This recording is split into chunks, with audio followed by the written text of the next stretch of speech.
ఆంధ్రలో ఎలక్షన్స్ సాఫీగానే జరిగిపోయాయండి నిన్న. కానీ ఒక్క చిన్న ఇన్సిడెంట్ తెనాలిలో జరిగింది. తెనాలిలో ఓ పోలింగ్ బూత్లోనే అన్నాబొత్తుల శివకుమార్, ఆయన అంటే సిట్టింగ్ ఎమ్మెల్యే, ఆయన్ని ఒక కుర్రాడు ఏదో ఇన్స్టిగేట్ చేశాడు, ఏదో మాట్లాడినాడంట. దాంతో ఇతను వెళ్ళి ఆయన్ని ఆ కుర్రాన్ని కొట్టాడు, స్లాప్ చేశాడు, చెంపదెబ్బేశాడు. వాడు ఊరుకోకుండా వాడు తిరగేసి ఇతను కొట్టాడు, ఎమ్మెల్యేని కొట్టాడు. దాంతో చుట్టుపక్కల ఉన్న వైఎస్ఆర్సీపీ క్యాడర్ ఉన్నారు కదా, వాళ్ళంతా వెళ్ళి రెచ్చిపోయి అతని మీద దాడి చేశారు. అది వీడియోలో క్లిప్పింగ్లో కూడా కనబడుతున్నాను. సో జరిగిందైతే అదండి. అతను ఎందుకురా అంటే ఎందుకు ఇలా చేసావు బాబు అని క్లారిఫికేషన్ ఇవ్వాలి కదా మన ఎమ్మెల్యే గారు. అన్నాబొత్తుల అతను ఏం చెప్పాడంటే, ఈ కురాడమ్మ నువ్వు కమ్మడికే పుట్టావా, నువ్వు కమ్మడివేనా అంటూ బూత్ మాటలు కూడా అన్నాడట. దాంతో ఇతను మండి లంపకాయ కొట్టాడు అట.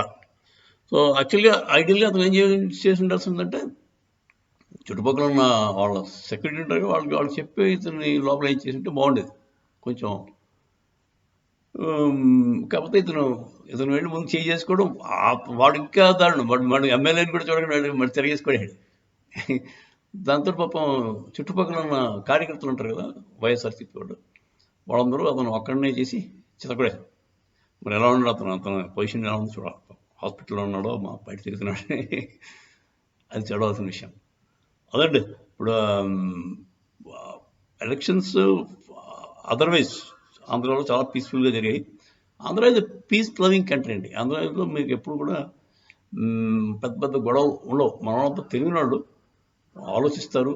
గొడవల వల్ల వచ్చేది నష్టమేనని మనకు తెలుసు.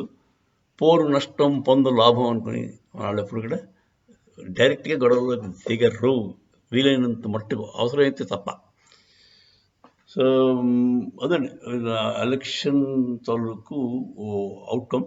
నిన్న తాలూకు పోలింగ్ తాలూకు except for Tenali, all other places చాలా పీస్ఫుల్గానే జరిగాయి. ఇంకొక చెడు కూడా ఘర్షణ జరిగినట్టుంది వాళ్ళకి, తెలుగుదేశం వర్కర్స్కి వైఎస్ఆర్సీపీ వర్కర్స్కి మధ్యలో ఘర్షణ. కాకపోతే ఇక్కడైతే ఏకంగా డైరెక్ట్గా క్యాండిడేటే ఇన్వాల్వ్ అయినాడు. అతనే వెళ్ళి కొట్టడం, మళ్ళీ దెబ్బ తినడం, అది ఇంకా చికాకైన పని. కొట్టాడు బాగానే ఉంది, కొట్టిన తర్వాత వాడు ఊరుకుంటాడో వాడు తిరిగేసి కొట్టాడు.